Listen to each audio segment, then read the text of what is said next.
என்னடி எனக்கு இத வெச்சி பால் கொழுக்கட்டை பண்ணி தரீங்களா? நல்லா சூப்பரா நல்லா ஸ்வீட்டா பண்ணி தரீங்களா? குடு. இத வெச்சி பால் கொழுக்கட்டை தானே பண்ணிட்டா போச்சு. வா, பால் கொழுக்கட்டை கேட்டா என்னோட காரை நான் பார்க்கிங் பண்ணிட்டு செஞ்சு கொடுக்க போறேன். அவ்வளோதான், காரை பார்க்கிங் பண்ணிட்டேன். தேவையான பொருட்கள்: பச்சரிசி மாவு, தேங்காய்.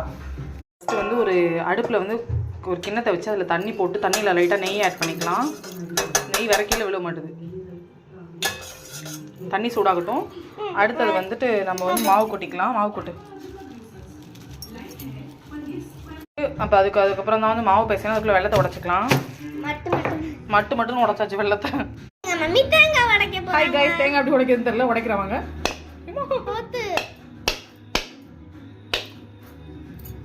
உடைக்க போகிறோம். உடைச்சாச்சு, அவ்வளோதான். கைஸ், மாவு பிசைய போகிறோம். பிசைய வேண்டியதான். வீட்டில் போட்டு புருஷனை போட்டு அடிக்கிறேன்னா ஞாபகத்தில் போட்டு மாவை பிசையணும். ஒரு பிஞ்ச் உப்பு போட்டுக்கலாம். பச்சரிசி மாவு தான் எடுத்திருக்கேன்.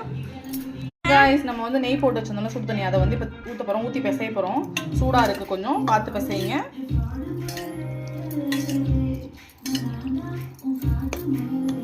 கொஞ்சம் கொஞ்சமாக ஊற்றி பிசையணும்.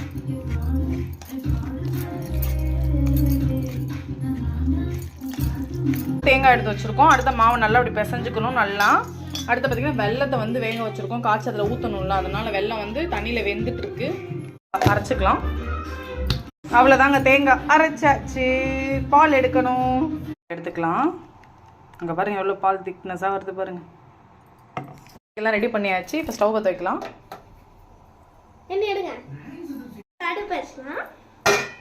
வச்சுட்ருக்கு நல்லா. அதில் எடுத்து நம்ம வந்து இது செஞ்சு வச்சுருக்கோம், அதை கொட்டிக்கலாம்.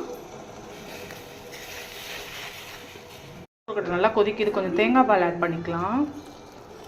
பண்ணால் பால் கொழுக்கட்டைன்னு என்னால் நம்பவே முடியலைங்க. பாருங்கள், சூப்பராக இருக்குது. நீங்களும் மறக்காமல் ட்ரை பண்ணி பாருங்கள். டேஸ்ட் பண்ணிவிட்டு எப்படி இருக்குன்னு சொல்கிறோம். ரொம்ப சிம்பிள் தான் இது பண்ணுறது. பார்க்கவே இப்படி ஒரு அமிர்தம் மாதிரி இருக்குது. நானாக செஞ்சேன், நம்ம உள்ள ஃபஸ்ட் டைம் பண்ணியிருக்கேன். கிணியாக சாப்பிட்டு பார்த்து டேஸ்ட் எப்படி இருக்குன்னு சொல்லுவா. ரொம்ப சூடாக இருக்குது. கிணியாக இருக்குது, ரொம்ப சூப்பராக இருக்குது. எனக்கு அண்ணி செஞ்சு கொடுத்ததுக்கு ரொம்ப தேங்க்யூ. அப்புறம் மறக்காம லைக் பண்ணி ஷேர் பண்ணி சப்ஸ்கிரைப் பண்ணிருங்க. இதான் பால் கொழுக்கட்டை. பார்க்கலாம். Bye. Love you all.